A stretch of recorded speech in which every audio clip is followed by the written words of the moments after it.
Nesta aula, revisaremos os principais conceitos do primeiro e segundo princípio da termodinâmica, especialmente a parte teórica, a validade das equações. Então, o objetivo é revisar esses conceitos e responder todas as dúvidas que ainda vocês podem ter sobre o primeiro e segundo princípio da termodinâmica. O primeiro conceito foi o conceito de trabalho, onde foi feita a dedução da equação para o cálculo de trabalho de expansão ou compressão de um gás e obtivemos a equação menos integral de pressão externa diferencial V, sendo essa integração entre o volume inicial e o volume final. E essa é a equação genérica que se usa no caso geral e que obrigatória e necessariamente tem que ser usada para o processo irreversível. Já se o processo for reversível, podemos substituir pressão externa pela pressão interna do gás, já que elas vão ser diferentes em apenas um diferencial, e utilizar assim essa equação, que é muito mais confortável, porque trabalhando com gases com comportamento ideal, poderemos usar a equação dos gases ideais para ter uma expressão da pressão. Vimos também que no caso de uma expansão, o trabalho é negativo, como era esperado, porque esta diferença de volume será positiva e aqui teremos um sinal negativo. E, pelo contrário, no caso de uma compressão, o trabalho é um número positivo.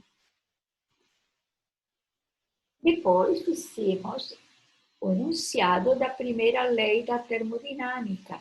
Estabelece que a energia pode ser convertida de uma forma para outra, mas não pode ser destruída. Ou dito de outra forma mais simples, a energia do universo é uma constante. E nós colocamos isso como uma expressão, o ΔU de um processo sendo a soma de todas as formas de energia. No caso, o trabalho de expansão ou compressão e o calor trocado. No caso genérico, teriam que ser colocadas as outras formas de trabalho. É preciso notar que este ΔU, sem nenhum subíndice aqui, está referido ao ΔU do sistema de estudo. Porém, o ΔU da vizinhança é exatamente igual com o sinal trocado, porque o ΔU do universo é zero, conforme o primeiro princípio da termodinâmica. Ao dizer que é constante, indica que a soma do ΔU do sistema e da vizinhança dá zero. Depois, nós analisamos os sinais de trabalho e calor e chegamos à conclusão que o trabalho de expansão do gás, ou seja, o trabalho realizado pelo sistema, é negativo. E o calor que a vizinhança absorve, que se entregue pelo sistema, também é negativo, indicando que o sistema perde energia.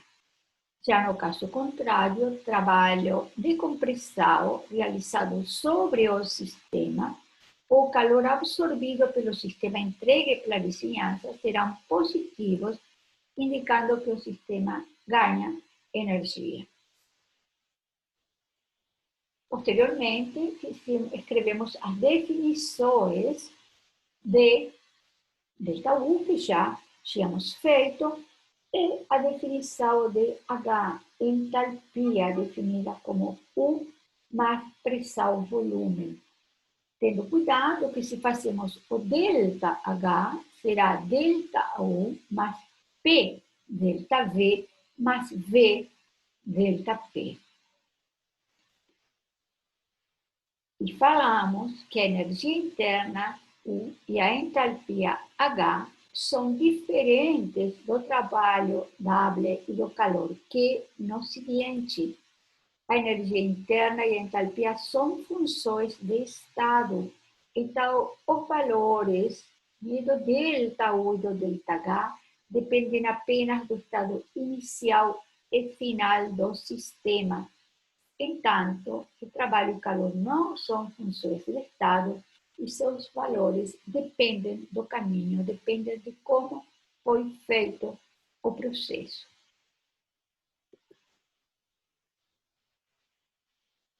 Depois, estudamos o caso de processos adiabáticos. Em qualquer caso, independentemente de que o processo seja reversível ou não, um processo adiabático é um processo no qual o intercâmbio de calor entre o sistema e a vizinhança é zero. Sempre que o processo é adiabático, o calor é igual a zero. Portanto, se o calor é igual a zero e ΔU é igual a calor mais trabalho, em um processo adiabático, ΔU e trabalho são iguais. Se o trabalho for de expansão, o trabalho será negativo. Portanto, ΔU também será negativo. E se o trabalho for de compressão, será positivo, como vimos nos slides anteriores, e, portanto, o ΔU também será positivo.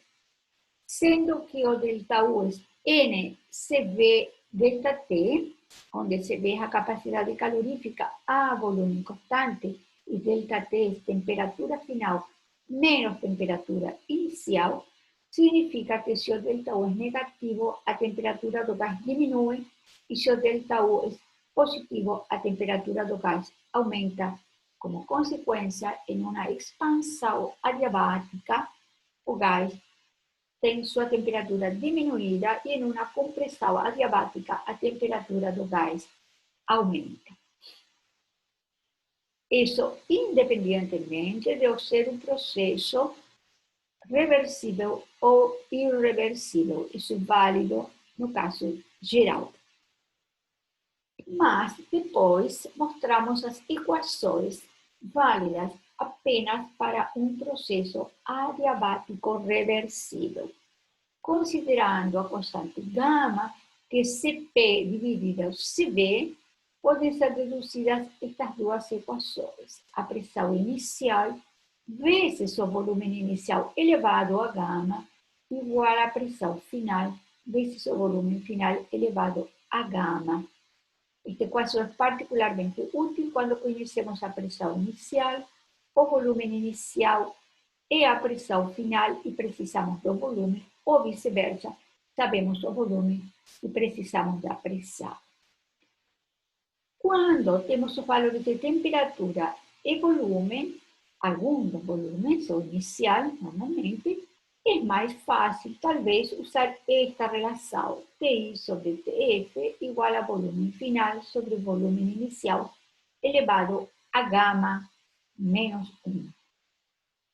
Vejam que se o dado do exercício forem, por exemplo, a pressão e o volume inicial, ou a pressão e a temperatura inicial, o qual me permitiria calcular o volume com a equação dos gases ideais, e me dessem ou a pressão ou o volume final, e mais nada, não me fosse dado nem a temperatura, nem o outro parâmetro, ou seja, se não foi dado pressão, não me foi dado nem volume, nem temperatura, e se me foi dado volume, não me foi dada nem a pressão, nem a temperatura, eu posso calcular a temperatura final usando esta equação e depois a equação dos gases ideais para saber a temperatura, já que saberei a pressão e o volume final. Então, poderei calcular a temperatura final da equação dos gases ideais. Reparar também que CV é 3 meios de R para um gás monatômico ideal e Cp é 5 meios de R para um gás monatômico com comportamento ideal. Mas para um gás diatômico, ou seja, 2 átomos em cada molécula, os valores de CV e Cp são diferentes. CV 5 meios de R e Cp 7 meios de R.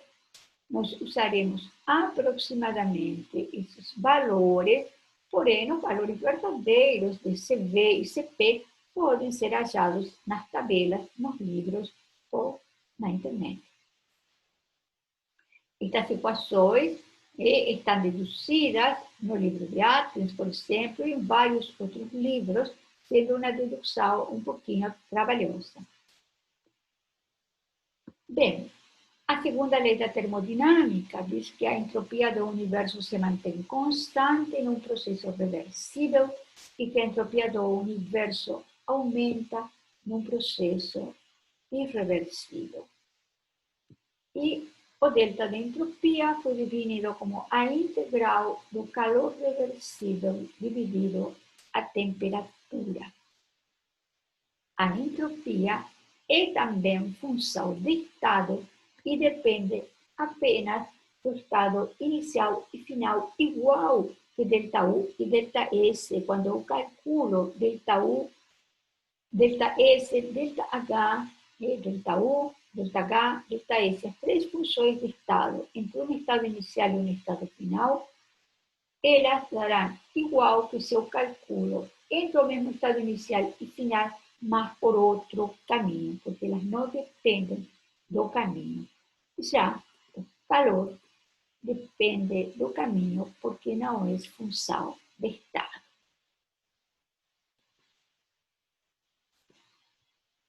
Também vimos que o delta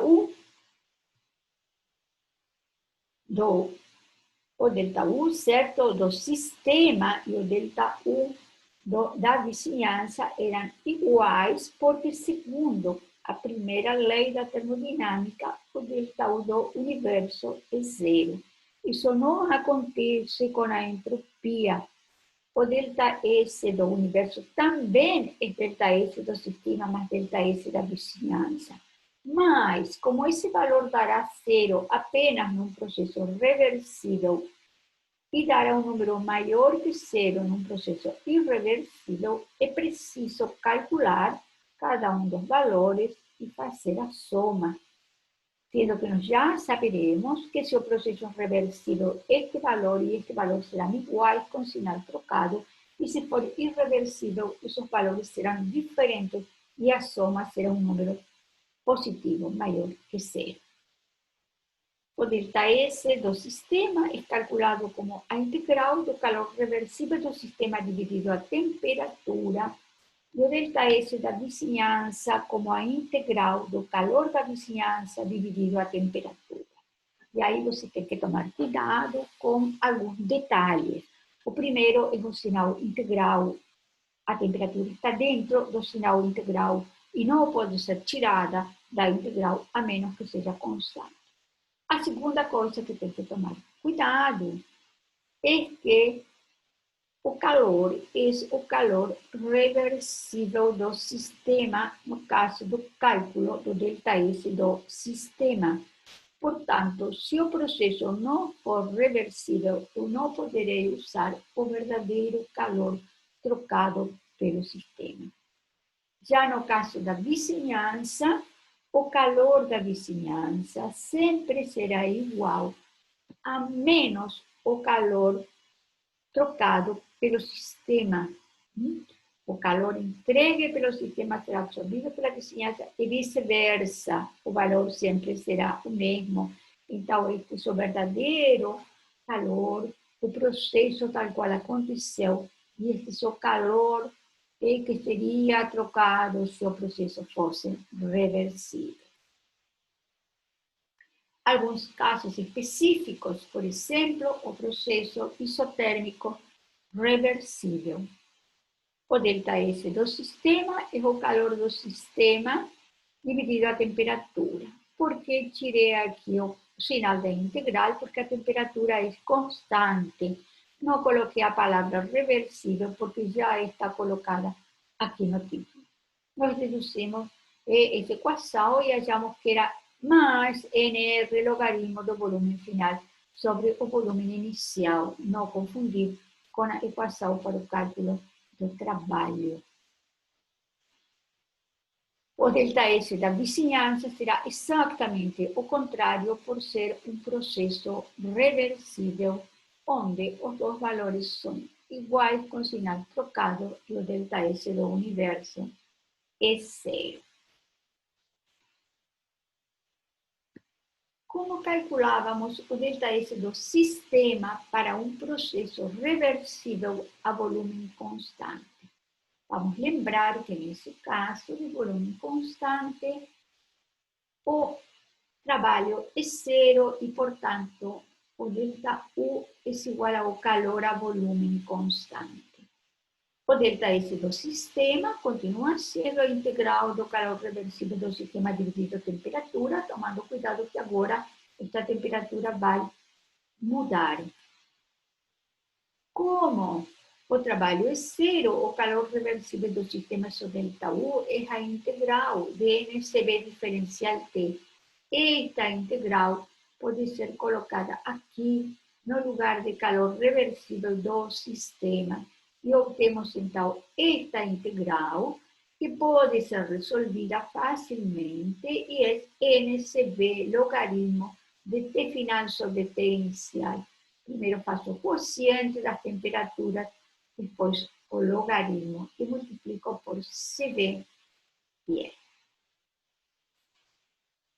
Como faço o cálculo no caso de um processo reversível a pressão constante de uma forma semelhante, lembrando que a pressão constante, o ΔH e o calor são iguais, usando a mesma definição de ΔS do sistema e lembrando então que ΔH é integral de NCP diferencial T e esse é o calor do reversível do sistema a pressão constante, podemos substituir e integrar de uma forma semelhante, só que agora temos CP no lugar de CD, porque estamos trabalhando a pressão constante e devemos tomar muito cuidado que CP e CD são diferentes. Como que fazemos o cálculo do ΔS do sistema para um processo adiabático reversível?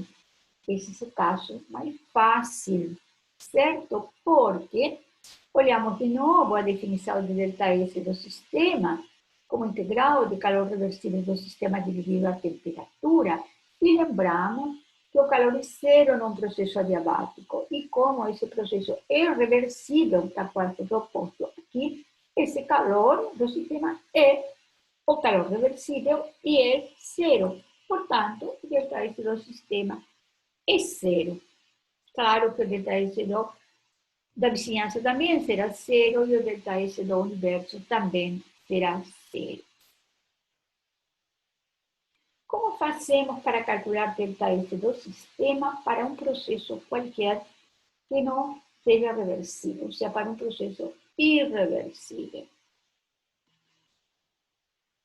Como a definição de ΔS do sistema é a integral do calor reversível do sistema dividido a temperatura, essa definição é uma definição válida no geral, independentemente de que o processo seja reversível ou irreversível, necessariamente eu terei que escolher um caminho reversível entre o estado inicial e final proposto e calcular os ΔS de cada uma das etapas e somar esses valores.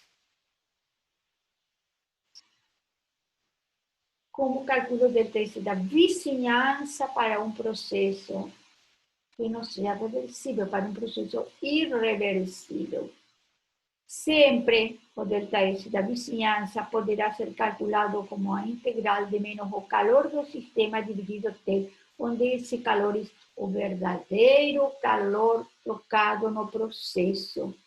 Então, se o processo for reversível, é o calor reversível, mas é o caso aqui, que seja um processo irreversível, esse calor é o calor irreversível do sistema com o sinal trocado. Bom, como calculamos ΔS da vizinhança para um processo adiabático irreversível? Bem, continuam valendo as mesmas equações. O ΔS da vizinhança é menos o calor do sistema sobre T, equação vista no slide anterior.